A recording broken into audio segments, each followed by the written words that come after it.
Alright, so welcome back. A couple of moments ago, like an hour ago, Konami announced a new Yu-Gi-Oh format, so very similar to Time Wizard as one of the examples. Heck, I remember a couple of years ago they announced a couple of new formats, and I think one of them was indeed Time Wizard.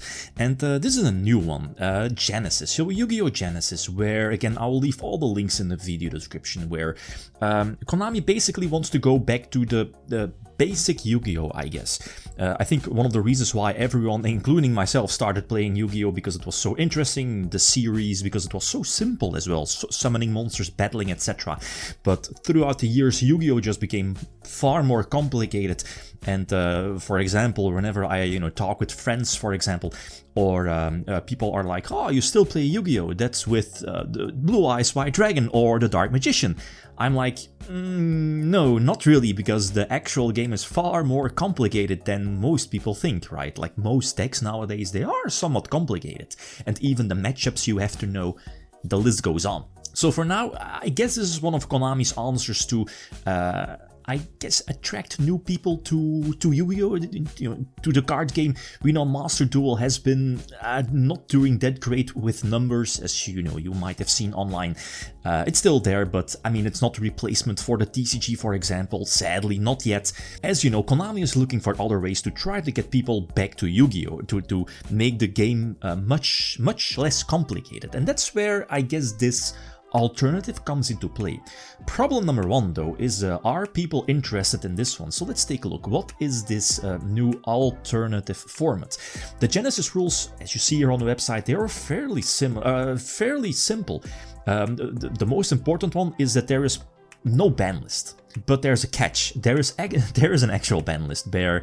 There is no, you aren't allowed to play Link monsters or Pendulum monsters. So both of these card types are actually banned, so that, you're already shutting down a couple of archetypes like Melis, for example, to be somewhat relevant in this particular format if you want to promote it. So no links, no Pendulum monsters. Second is that there is no forbidden and limited list, and normally all cards will be free, so there is point system, you will see in a few moments, where most of the cards, they cost 0 points, so most of the cards will not cost any points. But looking at the list, there are some staple cards, or cards that were on the ban list, Painful Choice, Mirage of Nightmare, list goes on, that are legal for play. But stuff like the Floodgates, the Barrier Statues, Fossil Dyna, for example, some of these cards, they do cost points. And you might have guessed it, is that the more broken cards, the Floodgates, they most of the time cost 100 points. And the gimmick, of course, as you see here in point number 4, is that a deck can only, or at least any deck, is capped at 100 points. So that means that if you are already main decking one of the broken cards that cost 100 points, you can only add 3 cards, cards that don't cost any points to your deck. So it kind of asks some deck building again, because for all we know, they might still update this, they might still change some of the cards, add in more points to a certain card, or decrease a certain card in points. So to take away from this is that basically a new deck building system. So they want, again, new people, attracting new people to a more simple system of Yu-Gi-Oh! Without links, without pendulums. Sure, there's a point system, but I guess in the beginning, it's probably somewhat hard, but eventually you'll get a hang of it, I guess. So something I do like is that tournament organizers, they can choose if they want to keep the cap at 100. So whenever they're also sanctioned by Konami, right? These tournaments, yeah. So that means that they will also get prize support, looking at the TOs, so that's important.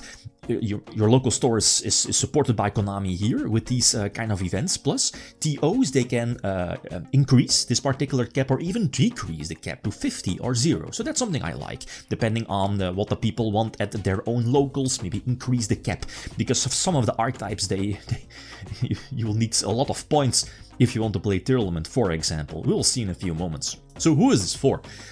For people who, for example, myself, who started playing back in 2004, but they probably dropped out of the game because For example, the game became much more complicated, far too complicated, maybe far too expensive for some people. You know, they're just looking to go back to basics, where it's basically just summoning a monster. Okay, there is some deck building challenge with the point system. Kind of reminds me of Rechef of Destruction or Sacred Cards, I think, right? When there's like a point system when building a certain deck. So everyone, I guess, starts at the bottom again.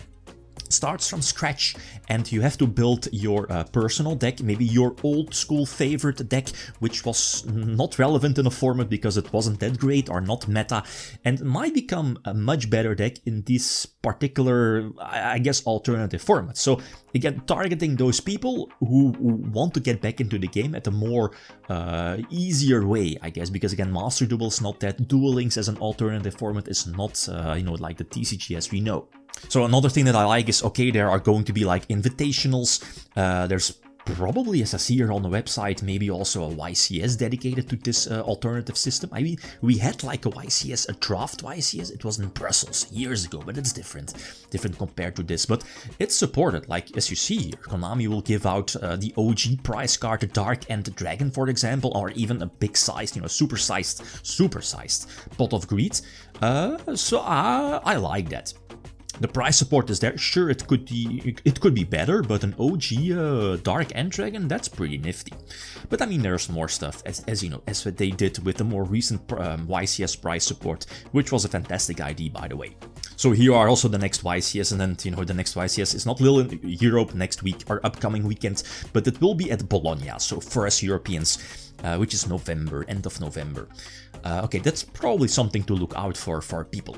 Alright, so the elephant in the room, that's the card list. The card list on its own is actually not that big. I didn't count like how many cards are on this particular list, but TLDR, I made like a small, I think probably the first and only time you'll see something like an Excel on the channel here, but these are some of the notable cards. I probably missed some of the cards, but like for example here, as you see here in the list, like you know, the big list you will see on the website. Again, feel free to scroll over and see how your deck is butchered by the list, by the ban list, I guess.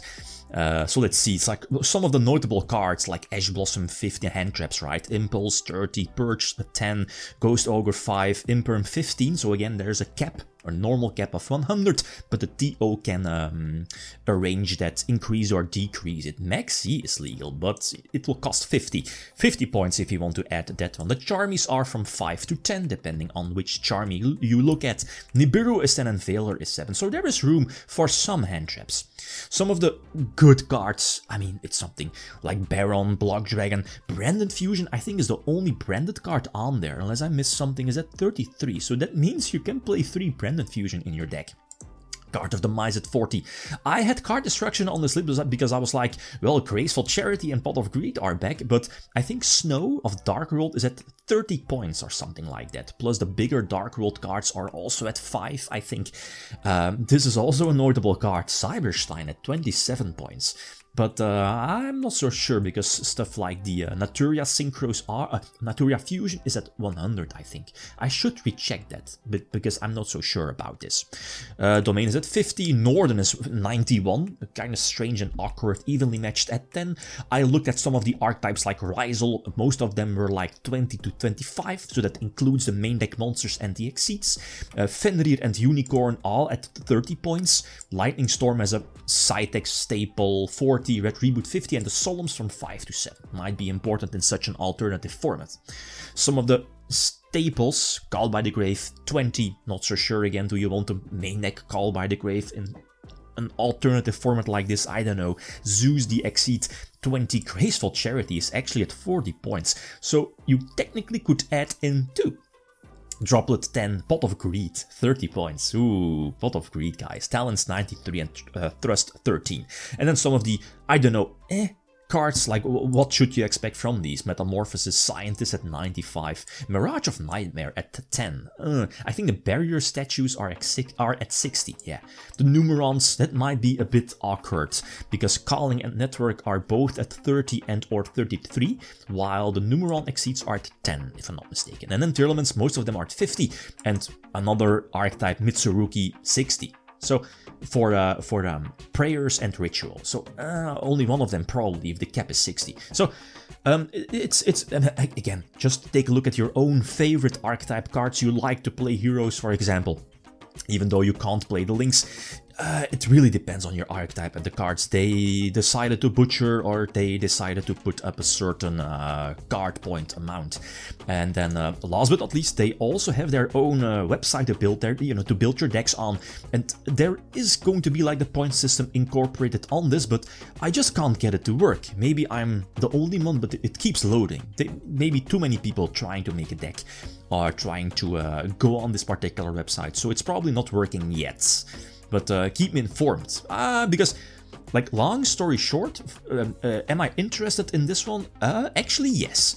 I am, and I was a fan of speed tools, because they decided to stop it, quit it here in Europe.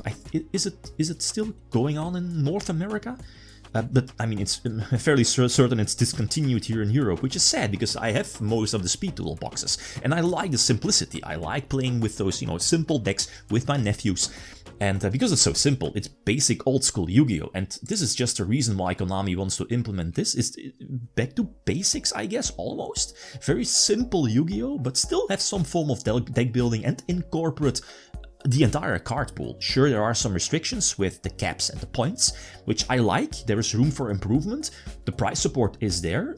TOs get support. They, with the price stuff, there is something to work towards to bigger events, maybe a YCS side event, or maybe even a main YCS for this particular, like Genesys type. So it's there. Sure, there are some steps to be taken, but I think it could be something, but there's definitely room for improvement, of course. So what do you think? Is this good? Should they keep Time Wizard? Because in North America they want to go away from the OG Time Wizard format that most people know, while here in Europe they don't want to do that. We're just keeping the regular Time Wizard as we know. So this might be one of the reasons why they want to get rid of the OG Time Wizard format that we know of, but that's just speculation, right? So did I miss something? How is your deck butchered? Is it butchered? Like synchro fusions, no links, no pendulums. And the website not working yet, but we'll see in a few moments, or maybe even tomorrow. So let me know. Okay, guys, that's it. Thanks for watching. Feel free to leave a comment or like if you enjoyed the video. Riddim signing out. Peace.